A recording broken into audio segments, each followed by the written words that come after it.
ይህንን ብዙዎቻችሁ ልታስተውሉ ትችላላችሁ። ወፍራም ብለን የምንጠራቸው ሰዎች ራሳቸውን በመስታወት ሲመለከቱ የኩራት ወይም ደግሞ ደስ የሚል ስሜት አይሰማቸውም። ይህም የሆነበት ምክንያት ቦርጭ ስላላቸውና በተለምዶ ሞባይል ብለን የምንጠራው የስብ አይነት በሰውነታቸው ላይ ስለሚገኝ ነው። እነዚህ የስብ አይነቶች ሰውነታችን እንዲያስጠላ ከማድረጉ በተጨማሪ ሰዎች እኛን ሲመለከቱን የሚሰጠውን እይታና ኢሜጅ እንዲቀይሩብንና ወደ ማንፈልገው አይነት እይታ ወይም ደግሞ ማንነት እንድንሄድ ያደርገናል። እስኪ ልብ ብላችሁ ተመልከቱ።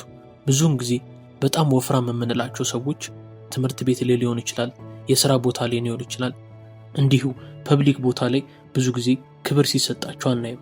ብዙ ሰው ይንቃቸዋል። በእርግጥ ወፍራሞች መናቅ አለባቸው እያለን ሳይሆን የተናቁበት ግን ምክንያት ወፍራም በመሆናቸውና ትክክለኛ የማይባል ሰውነት ስላላቸው ነው። አብዛኞቻችን ወፍራም ሰዎችን ስንመለከት ጭንቅላታችን ላይ ቀድሞ የሚመጣው ነገር ቀልድ ነው። ማንም ሰው ወፍራም ሰውን አይቶ ክብር መስጠት ወይም ደግሞ እንደ ቁም ነገረኛ ለመቁጠር አያስብም። ውፍረት እያስቸገራችሁ ከሆነና በተለይ ደግሞ ሞባይል ብለን የምንጠራው ስብ እያስቸገራችሁ ከሆነ ይህንን ቪዲዮ ብትመለከቱት ብለን እንመክራለን። ምክንያቱም በዚህ ቪዲዮ እንዴት ሞባይል የሚባሉን ስብ መቀነስ እንደምንችልና ውፍረት ወይም ደግሞ ቦርጭ የምንለውን ነገር እንዴት መቀየርና መቀነስ እንደምንችል በጥልቀት ገብተን እናያለን። የቻናላችን ቤተሰብ ለመሆን የሰብስክራይብ እና የደውል ምልክቷን መጫን እንዳትረሱ። ይህንን ቪዲዮ እስከ መጨረሻው ድረስ ተከታተሉት። ሞባይል ብለን የምንጠራው የስብ አይነት ከወገባችን ጎንና ጎን የሚታይ ሲሆን የሚገኘው ከቆዳችን ታች ስር ነው። ቆዳችን ታች ስር ብዙ አይነት የስብ ክምችቶች አሉ። ከነዛ ስብ ክምችቶች ውስጥ አንዱ ደግሞ ሞባይል ነው። ሰውነታችን ይህንን ስብ የሚያከማችበት አንዱ ምክንያት ምንድነው? ኤነርጂ ለማግኘት ነው።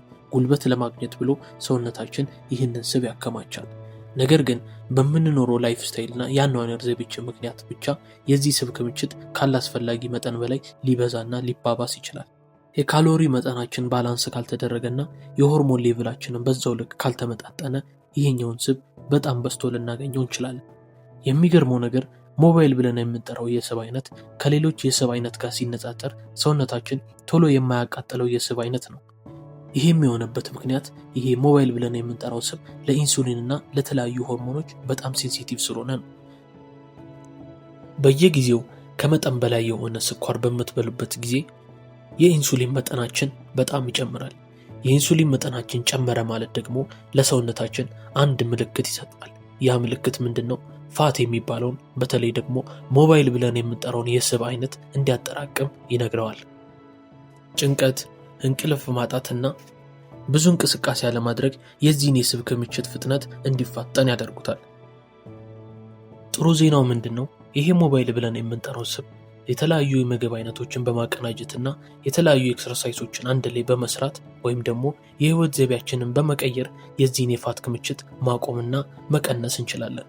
ጉበታችን አካባቢ የሚገኘው ስብ ቪሰራል ስብ ተብሎ ይጠራል። ይሄኛውን ስብ ለማቃጠል ብዙ ጊዜ ሊፈጅብን ይችላል። የተለያዩ ኤክሰርሳይሶችን ብንሰራ፣ ተመጣጣኝ ምግብ ራሱ ብንሰራ ይሄኛውን ስብ ለማቃጠል ብዙ ጊዜ ይወስድብናል። ነገር ግን ሞባይል አካባቢ የሚወጣው የስብ አይነት ቶሎ የሚለቅና ቶሎ የሚቃጠል ነው። አንድ ማድረግ የሚጠበቅብን ነገር ቢኖር በቂ የሆነ ኤክሰርሳይስ ወይም ደግሞ ስፖርታዊ እንቅስቃሴ ማድረግ፣ ተመጣጣኝ ምግብ መብላትና የምንበላውን የስኳር መጠን መቀነስ ነው። እነዚህ ነገሮች ለሰውነታችን ስብን ማከማቸት እንደሌለበትና ስብን ሲያከማች ደግሞ ሞባይል አካባቢ ጋር እንዳያከማች ይነግሩታል። ሞባይል አካባቢ ወይም ደግሞ ከወገባችን ጎን አካባቢ የሚገኘውን ስብን ለማቃጠል ስንፈልግ መጀመሪያ ማድረግ ያለብን ነገር የምንበላውን መጠን ማስተካከልና የምንበላውን የምግብ አይነት መምረጥ ነው። ለምሳሌ ድሮ እንደምናደርገው ስኳር የበዛበት ምግብ እንዳለ ትተን ፕሮቲን የበዛበት የፕሮቲን መጠኑ ከፍተኛ የሆነ ምግብ በተመጠነ መልኩ መብላት ይጠበቅብናል።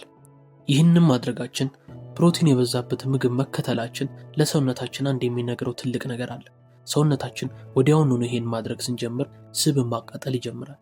ያንን የምናደርገው ሰውነታችን ስብን ማቃጠል እንዲጀምር ነው ማለት ነው።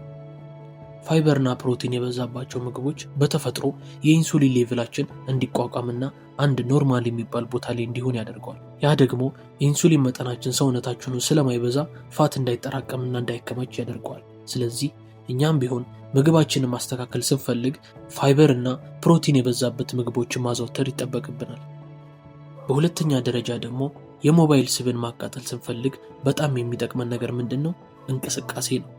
በተለምዶ ካርዲዮ ብለን የምንጠራው ትንፋሻችንን የሚፈትኑን አይነት ኤክሰርሳይሶች አጠቃላይ የምናወጣውን የጉልበታችንን መጠን ስለሚጨምሩት ወዲያውኑ ሰውነታችንን የበላነውን ምግብ ከማቃጠል ይልቅ የተጠራቀመውን ስብን ወደ ማቃጠልና ወደ ጉልበት እንዲቀይረው ያደርገዋል። ካርዲዮ መስራት ጠቃሚነቱ እንዳለ ሆኖ ደግሞ ካርዲዮን ጂም ቤት ከምንሰራቸው እንቅስቃሴዎች ጋር አንድ ላይ በማድረግ የተሻለ ለውጥ ማየት እንችላለን። ጂም ውስጥ የምንሰራቸው እንቅስቃሴዎች ስራቸው ካሎሪ ማቃጠል ብቻ ሳይሆን ጡንቻ እንድናጎለብትም ይረዱናል። ጡንቻዎችን አጎለበትም ማለት ደግሞ ስፖርት ሳንሰራ እረፍት በምናደርግበት ሰዓት ራሱ የሜታቦሊዝም ሬታችን እንዲጨምር በማድረግ ስናርፍም ፋት እንድናቃጥል ወይም ደግሞ ስብን እንድናቃጥል ይረዱናል። ስለዚህ ሰውነታችሁ ላይ የተሻለ ለውጥ ለማየት ወይም ደግሞ ስብን ቶሎ ለማቃጠል ካርዲዮ ማድረግና ጂም ቤት ውስጥ የሚሰሩ እንቅስቃሴዎችን ብታደርጉ ብለን እንመክራለን። ሶስተኛ ላይ የምናገኘው ብዙ ጊዜ ደጋግመን የተናገርነው ነገርና ብዙ ሰዎችም ሲሉት የሰማችሁት ነገር ሊሆን ይችላል። ነገር ግን እንቅልፍ በጣም አስፈላጊ ነው። አንድ ቀን ብቻ በቂ እንቅልፍ አለማግኘት ሰውነታችን ላይ የሚያመጣውን ጉዳትና መጥፎ ነገሮች ብዙዎች አያውቁም። በቂ እንቅልፍ አለማግኘት እንዴት ከስብ ማከማቸት ጋር ይገናኛል ካላችሁኝ መልሱ ቀላል ነው። በቂ እንቅልፍ አለማግኘት ኮርቲሶል ብለን የምንጠራውን ሆርሞን እንዲጨምር ያደርጋል። ይሄ ኮርቲሶል ብለን የምንጠራው ሆርሞን ደግሞ የጭንቀት ሆርሞን ነው። ሲጨንቀን የሚለቀቅ የሆርሞን አይነት ነው። ይሄ ኮርቲሶል ብለን የምንጠራው ሆርሞን ተለቀቀ ማለት ደግሞ ሰውነታችን ወገባችን አካባቢ ስብን ማጠራቀምና ማከማቸት ይጀምራል ማለት ነው። ስለዚህ በጭንቀት አማካኝነት የሚከማቸውን የስብ አይነት ማስወገድ ከፈለጋችሁ በቂ እንቅልፍ ማግኘት ይጠበቅባችኋል።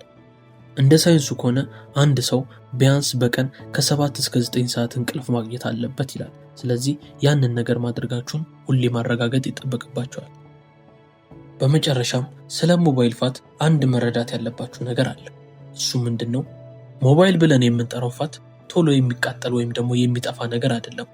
እንደውም ውጭ ሀገር ስታበርን ፋት ብለው ይጠሩታል። ያም ደግሞ ቶሎ የማይለቅ ደረቅ የሆነ አይነት ፋት ማለት ነው። ስለዚህ አንዴ ይህንን ለማስወገድ ስትሞክሩ በኮንሲስተንሲ እና በዴዲኬሽን መሆን አለበት። ይህንን ስብ ወይም ደግሞ ፋት ማቃጠል ስታስቡ ብዙ ነገሮችን ልታዩ ትችላላችሁ። ቶሎ ላይሳካላችሁ ይችላል። ባሰባችሁት ቀን ሁሉም ነገር ላይሆንላችሁ ይችላል። ነገር ግን ተስፋ ሳትቆርጡ የነገርናችሁን ነገሮች ካደረጋችሁ ይሄ ስብ የማይጠፋበት ምንም ምክንያት የለም። እስካሁን አብራችሁን ስለነበራችሁ ከልብ እናመሰግናለን። እንደተለመደው የቻናላችን ቤተሰብ ለመሆን የሰብስክራይብ እና የደውል ምልክቷን መጫን እንዳትረሱ። ያላችሁ ማንኛውንም ሐሳብ ሆነ አስተያየት በኮሜንት ስር አሳውቁ። መልካም ጊዜ።